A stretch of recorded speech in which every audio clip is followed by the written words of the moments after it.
No disrespect to Michael Jackson right now. Even after the allegations put up against him, I still wouldn't expect for Michael Jackson to do a convention center. What?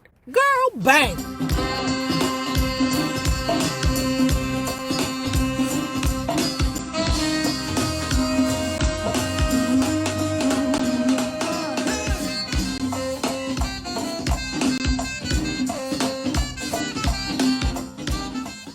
Well, hello there, love bugs. Hello there, Bellas.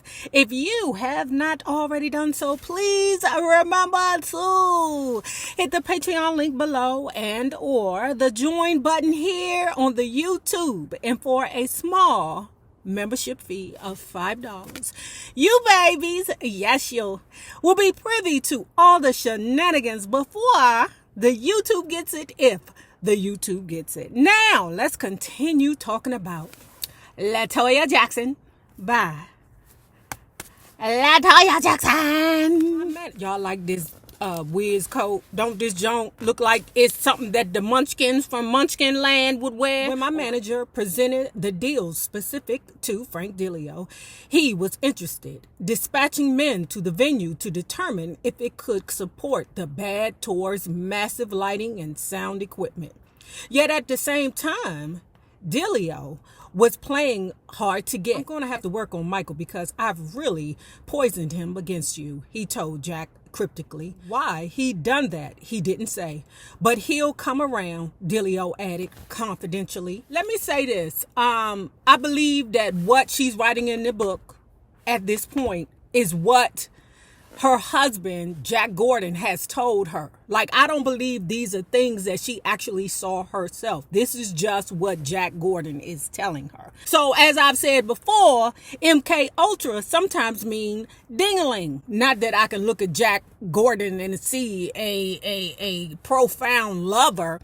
I just believe that whatever it is that Jack Gordon is telling her or doing to her has gotten so deep into her psyche that she can't see left from right. And some women are like that all they do is focus on the man that they have in their lives. And I feel sorry for women like that. Donald Trump must have wondered what was happening, appealing to me to talk to my brother personally about playing in the convention center. First of all, why the hell would Trump ask Michael to appear in a convention center? Is absolutely degrading to me. Basically, he will be downgrading his show. There's no way. And while LaToya was okay with that, you want my brother to downgrade his show to come to your convention center, to your auditorium, to your lunchroom? No. Okay, I mean, that might be okay for her, LaToya the Jackson, but not Michael the Jackson. In one of the rare times I was about to get through to Michael without weaving through a maze of handlers, he sounded surprised by all the confusion. Of course I'm going to do the date, he said, perplexed. I thought Frank had taken care of it. I'd love to do this for Trump.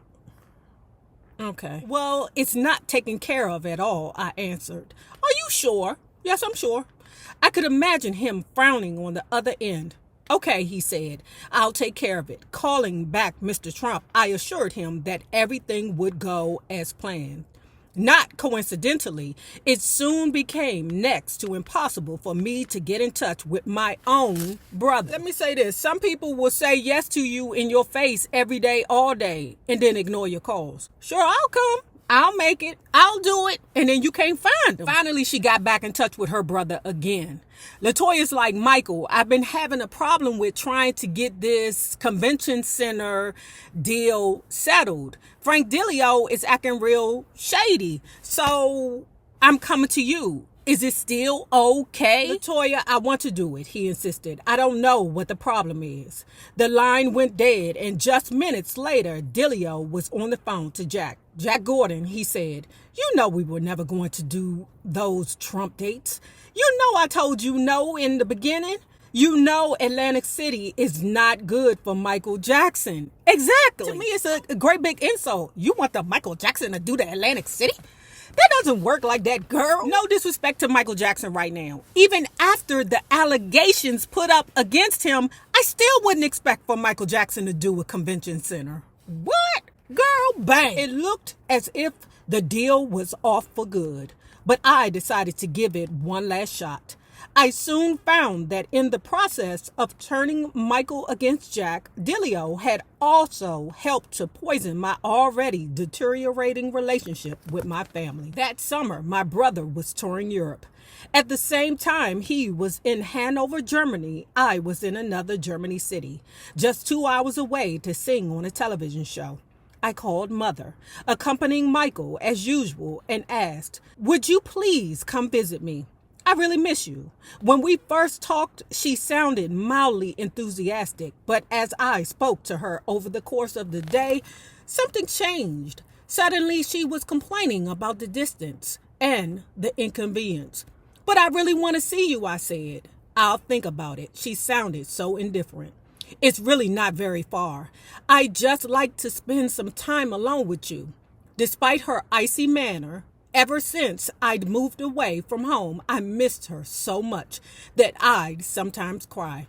Well, we ain't surprised about that. That you would cry. LaToya, you cry about everything. With your dramatical ass. Except for when that Nene bullied you on that Trump show. That wasn't right, Nene. That shit wasn't right, girl.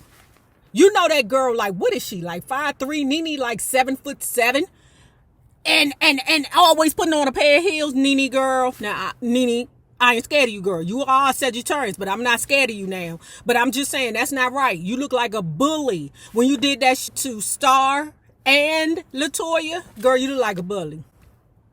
And that's why Trump kept bringing you back to The Apprentice, because it was funny to him for you to be bullying them ladies like that. Matter of fact, this might be the reason why LaToya was on the same show as Nene. Because Trump was paying your ass back for this debacle right here. Well, I don't know. She called back later to say she wouldn't be able to see me because I don't want to miss any of Michael's shows. When Jack couldn't take any more of my moping around, he said, "That's it. We're going to Hanover so you can see your mother and Michael. We'll get this whole Trump business straightened out and you'll feel better." We watched Michael's show from the wings. As always, he was brilliant, whipping the audience into a frenzy. Afterwards, he, Mother, Jack, and I climbed into a car to return to Michael's hotel. But when Bill Bray, that's the security guy, saw my manager in the back seat, he pointed at him and shouted, "You! Get out of this car!"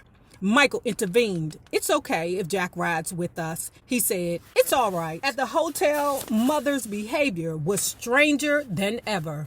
She knew all about the apparently aborted Trump deal and kept running interference so that Michael wouldn't get to speak to me alone. Despite her efforts, my brother and I managed to slip away into a bedroom and talk. We didn't discuss business at all, just gossiped, reminisced, and laughed. But Mother came into the room time and again, asking suspiciously, "What are you guys talking about?" "Oh, nothing," I said, giggling. The two of us were so happy to see each other. Okay, so let me tell you why LaToya Jackson is so full of shit in this situation. If you don't see it, I do. Okay, first of all, you don't miss your mother that much. You saw this as an opportunity for you to have a conversation with Michael so that you can follow through on that deal with Trump.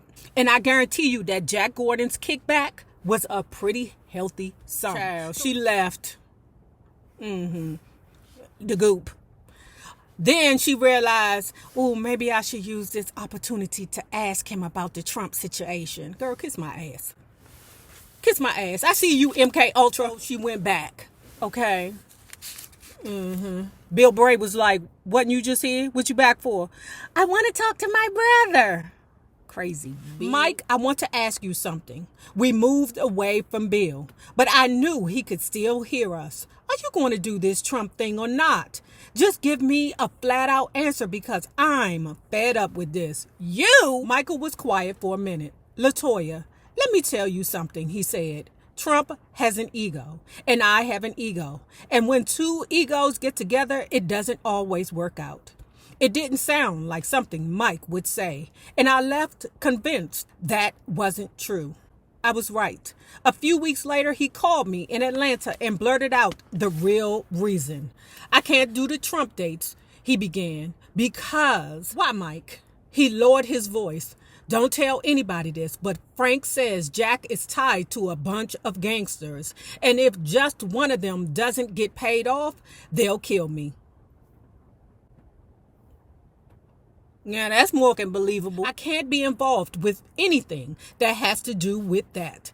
A few weeks later, my brother phoned and said, I love you too much to see this happen to you. You have to get away from Jack, LaToya. Why this conspiracy against Jack Gordon? Simple. The family line of reasoning went that if they eliminated him once again, I'd come home. For their campaign to publicly discredit him and thus embarrass me into firing him, they enlisted their friends in the press. In a People magazine feature story about me, a reporter I'd known for many years described my manager as a Svengali. Dig this, y'all. In my many years working in the criminal justice system, 9 times out of 10, the person has done whatever it is they've been convicted for, probably 20 times before. It was just this time they got caught.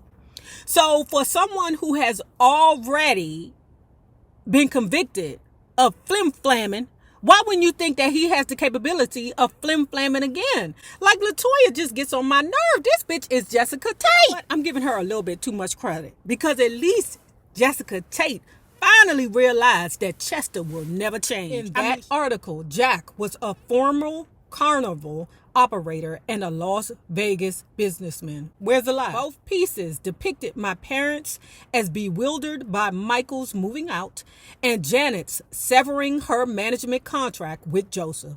My father came across as a misunderstood victim of his heartless children.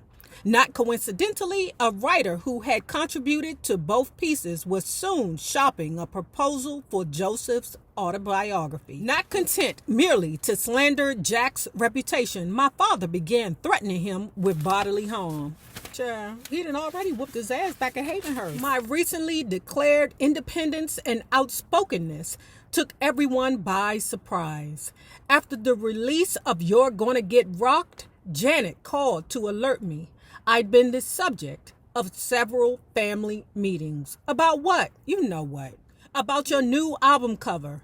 Jermaine's called meetings about the way you're dressed.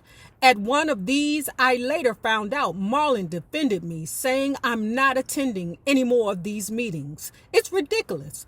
Let her live her own life. Why are you guys always trying to control her? Besides, the album's out. It's over and done with. The controversial article of clothing was a rhinestone encrusted leather brassiere style type, provocative but hardly revealing by today's standards. Okay, pause. Let me say this. I'm older than all my brothers. Okay?